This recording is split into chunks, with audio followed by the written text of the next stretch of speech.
Around the age of 7 or 8 years old, he had something that he called divine providence in his favor happen. And that was he was chosen from among all of the slave children on the plantation to go to Baltimore to be the house servant for his master's brother-in-law.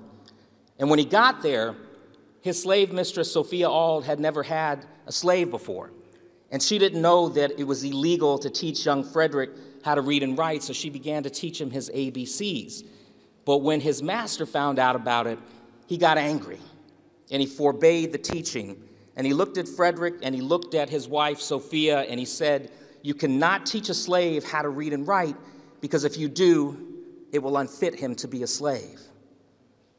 And Frederick looked at his master, and he heard that message, and he said, "If you don't want me to have this, I'm going to do everything in my power to gain it." And he understood right then and there that knowledge is power, and education would be his pathway to freedom.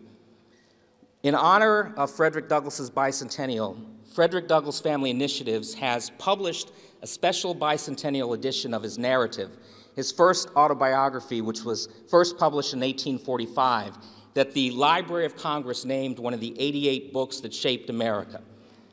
And in the same way, when Frederick Douglass started to teach himself to read and write, he started to break free from mental bondage, and he became unfit to be enslaved.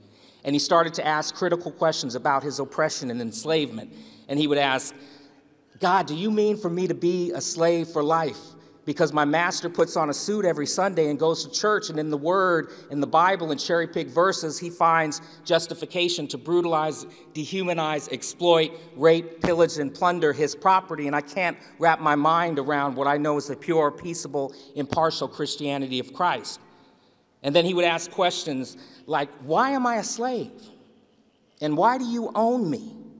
You see, he's unfitting himself to be enslaved. So putting the words of Frederick Douglass in his classic autobiography, The Narrative of the Life of Frederick Douglass, into the hands of 1 million students, which is our plan by the end of the bicentennial year, to distribute this book, we want to inspire and empower the next generation of leaders with the words of Frederick Douglass.